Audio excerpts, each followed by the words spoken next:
In the heart of the Niger Delta, where tradition meets modernity, there lies a community that has, for centuries, shaped its destiny through strength, unity and resilience. Welcome to Anioma Trends. Anioma Trends bring you closer to the news makers and inspiring stories of those shaping the future of Anioma land. Join us every Monday on DBS Asaba by 7 p.m., Wednesdays on Quest Television by 8 p.m. and a repeat on Sunday by 8 p.m. and Saturdays on NTA Asaba by 10:30 a.m. as we sit with leaders, intellectuals and influencers who have become the change makers in Anioma society. Anioma Trends, your window into the rich aesthetics of the Anioma people. Viewers, welcome to Anioma Trends. Anioma Trends focuses on issues in Anioma. And what is Anioma? A, Aniocha, North and South. N, Ndokwa. I, Ika. Ika Northeast, Ika South. Oshimili, Oshimili Northeast, Oshimili South. Anoma, taken together, Anioma means the good land, and that's where I'm from. My name is Tony Ogana. I'm from Onichubu, Mozranicha. I'm a prince, I'm a chief. By training, I'm a lawyer. But I'm also drawn to developments in my place, which gives me satisfaction. Talking about how to better the lot of the Anioma man, the Anioma woman. Our people are predominantly farmers, but again, we're also strong on the academia. We control the banking sector of Nigeria, whether I like it or not, and we're hardworking people. So Anioma Trends will explore the newsmakers from all these places and try to elevate the debate a bit politically. We are not setting up the program to cry at anybody's misfortunes, far from it. The program is to celebrate the best of what the Anioma nation has to offer. So please join me every week on NTA Asaba, Quest TV Asaba, and DBS Asaba. The times to scroll underneath it and you cannot miss it. We'll program it in such a way that you see us in the morning, you see us in the afternoon, you see us in the evening, you even see us at night, and the options are there. So join me every week. Let's do this.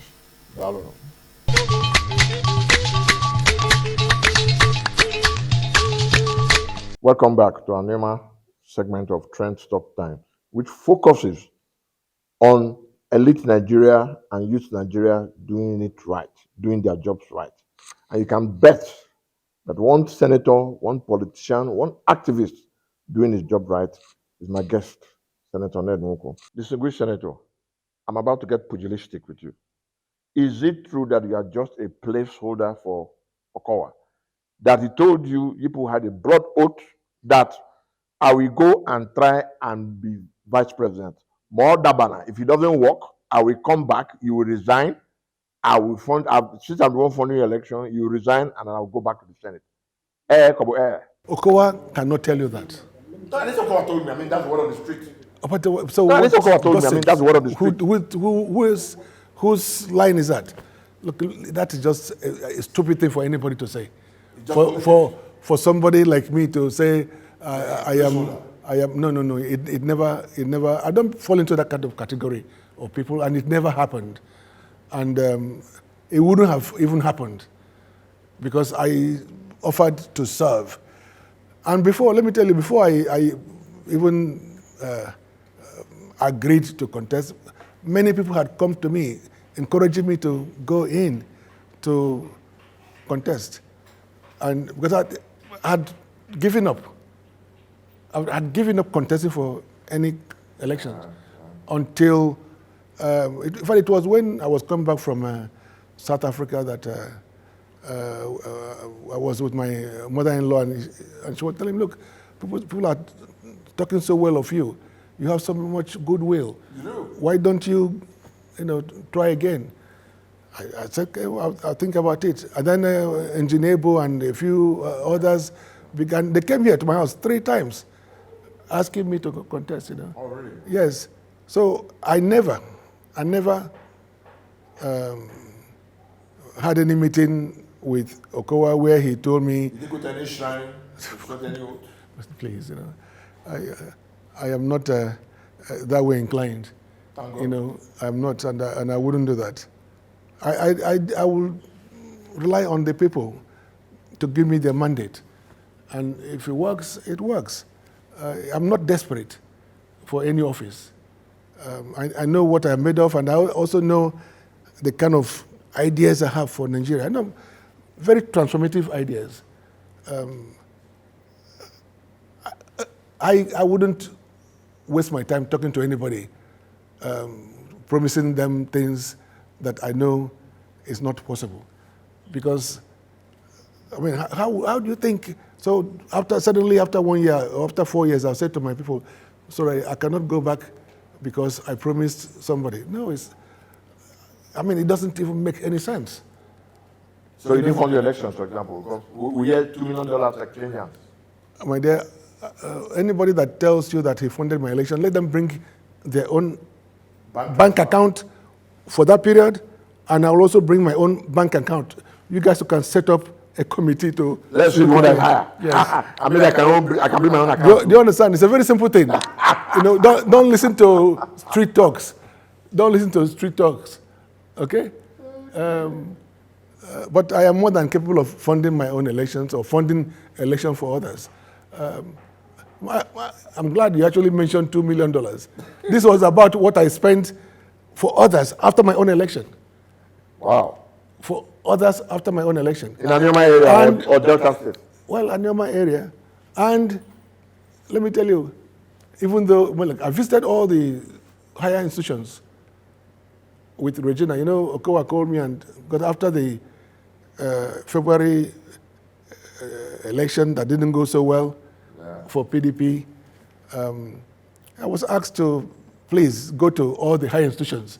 And I did, and they all know how much I spent. Yes. You know how much I spent. You're consulting, dropping. Yeah. And whatever money I got, 2 transfers were made from my account in London. So this is it's rubbish actually.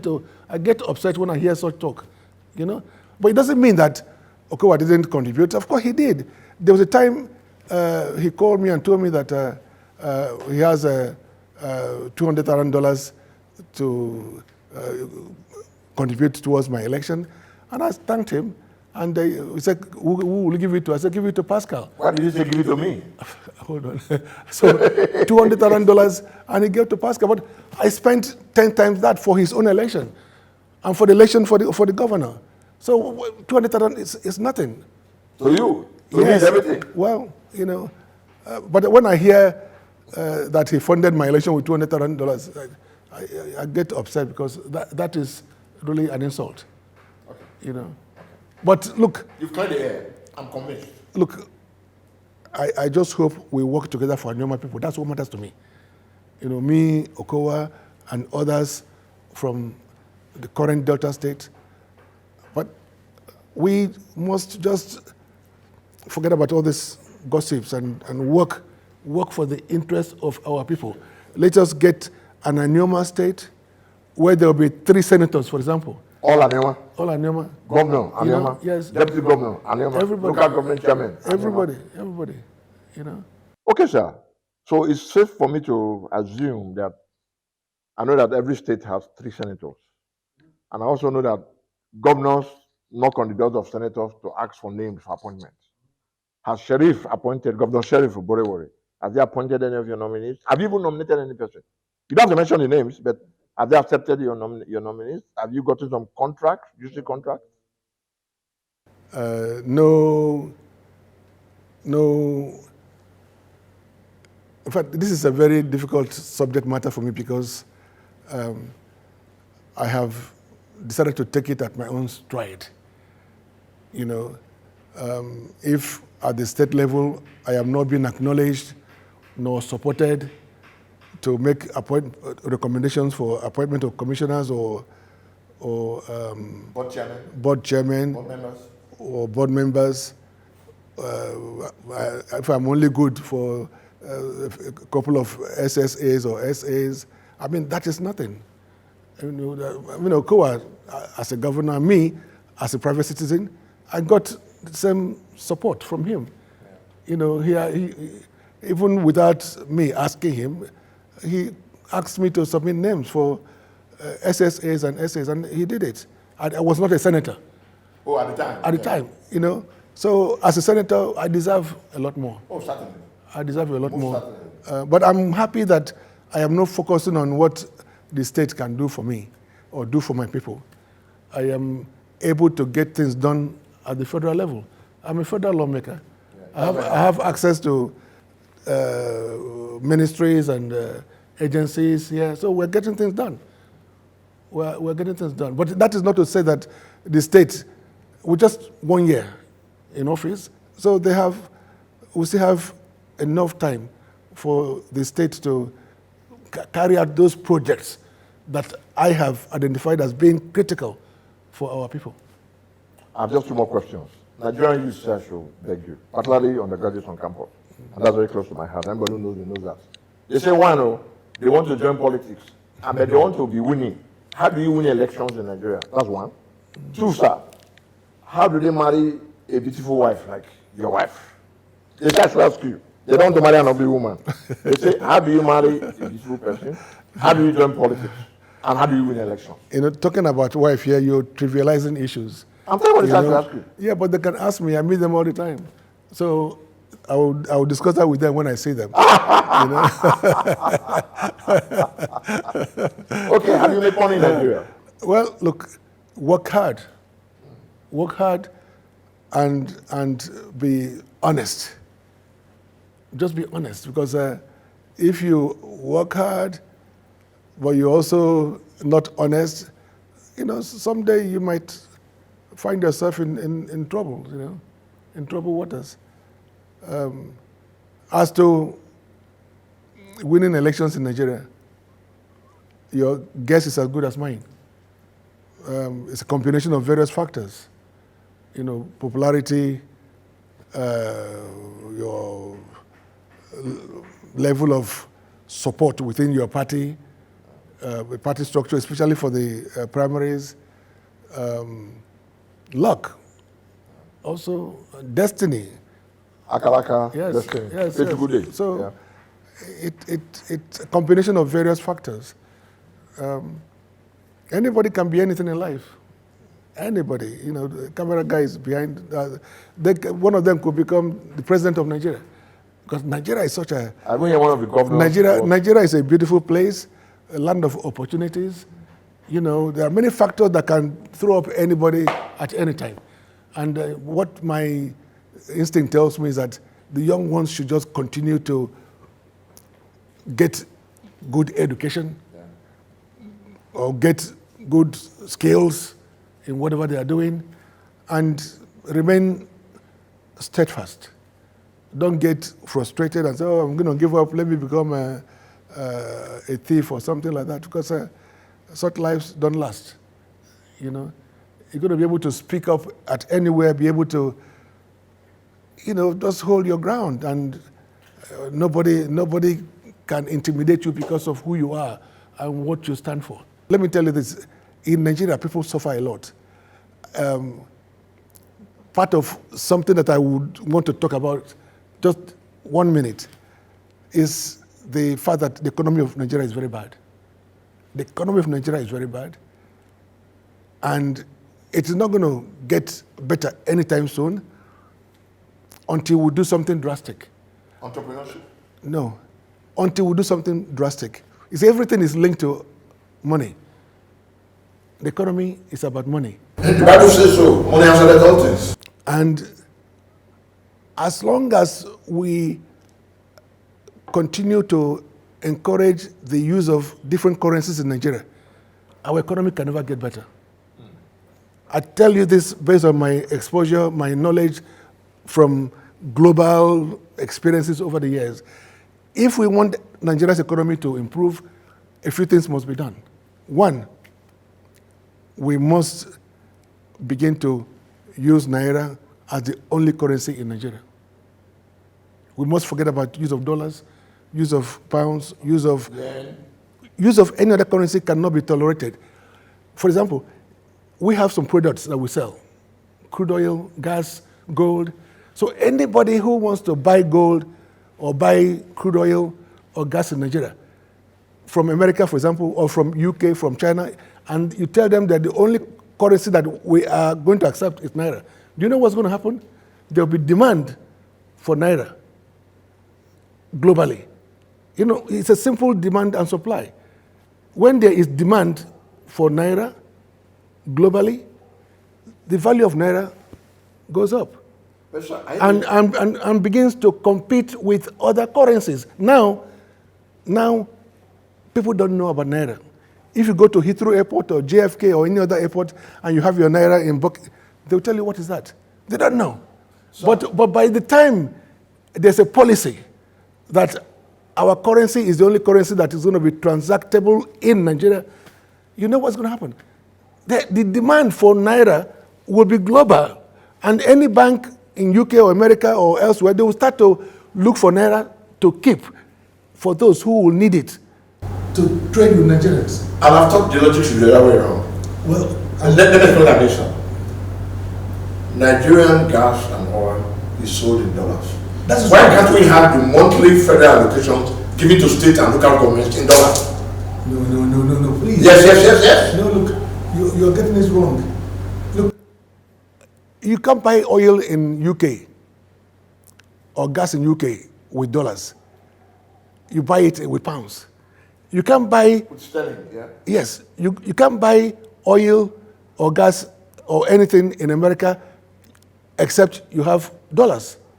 So Nigeria has to grow. Look, don't even talk about dollars. Don't even. It means that you are still economically tied to the Americans. But we are. So I'm telling you that we have to stop it.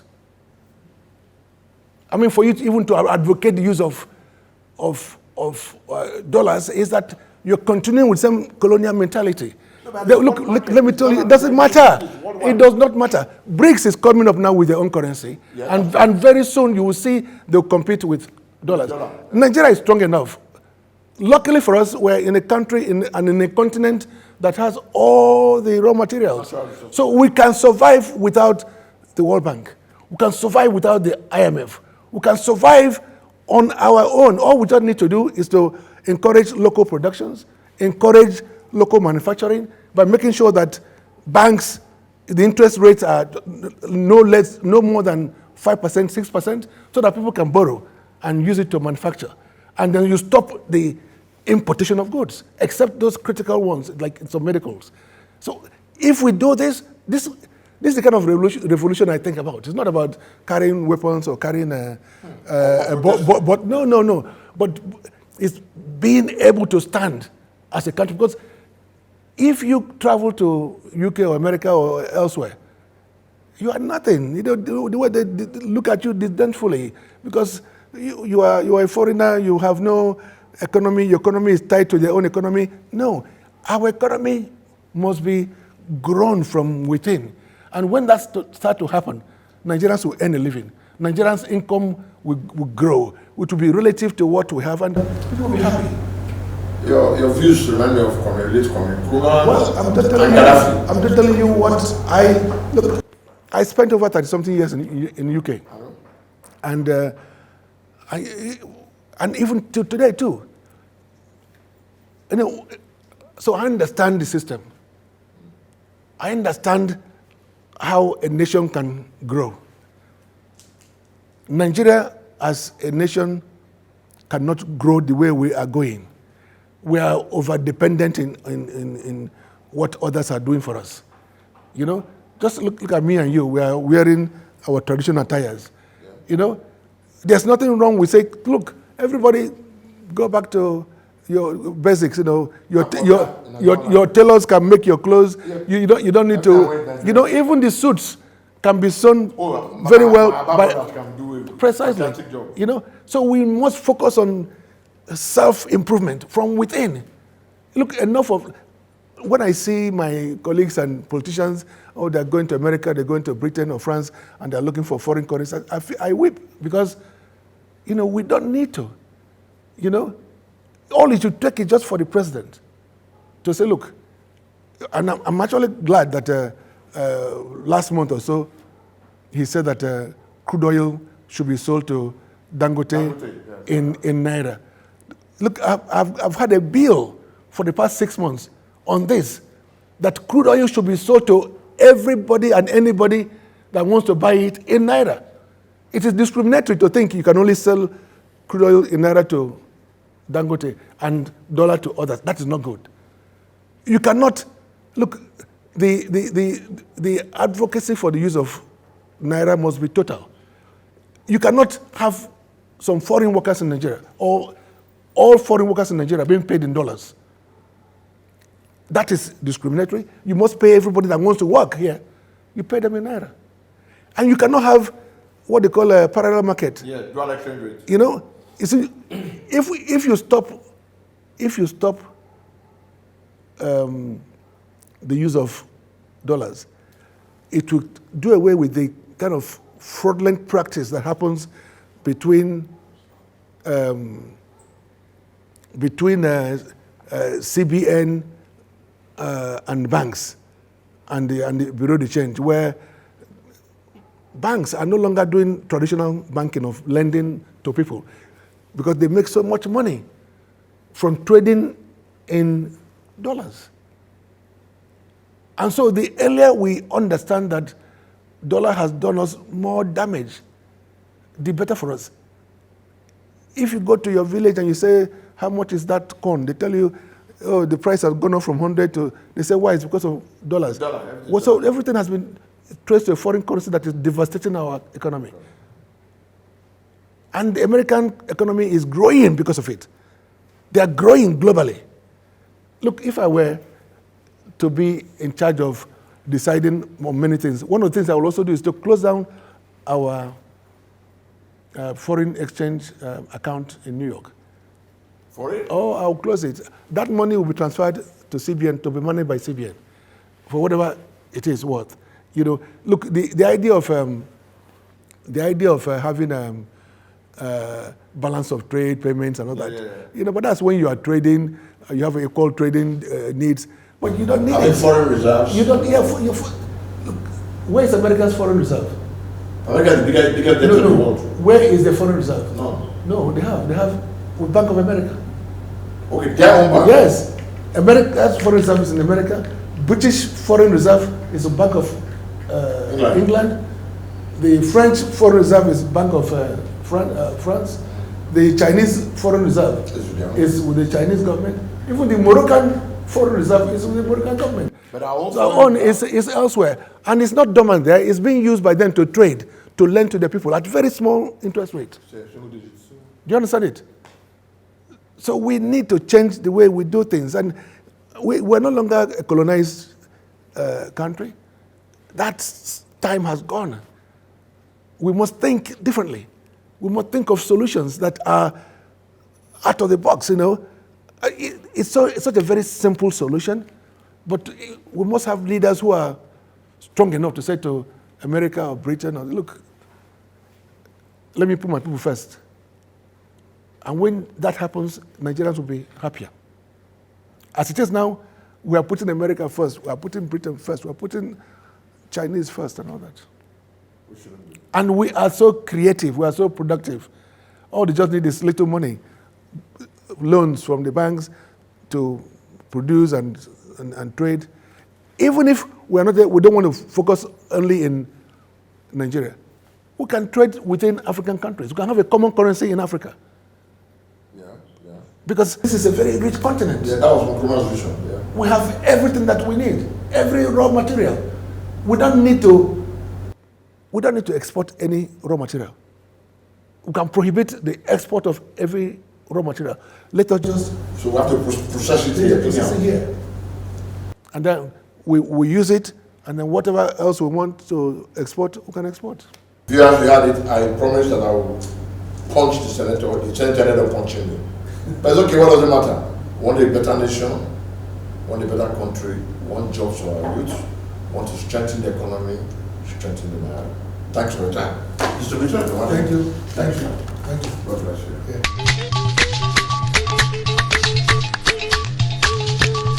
Yeah, anybody, that's it for this week. My name is Tony Ogana, and I'm sure we had a good time with the distinguished senator from Jumujuboko. We had a lot to talk about, and the 30-minute program, I couldn't finish everything with him this week, but I'm sure next week we'll continue. And then have another person up next. And I don't have you. Why not? It's our program. Anioma, Anyacha, Ndokwa, Ika, Oshimiri. One land, the good land. Commission.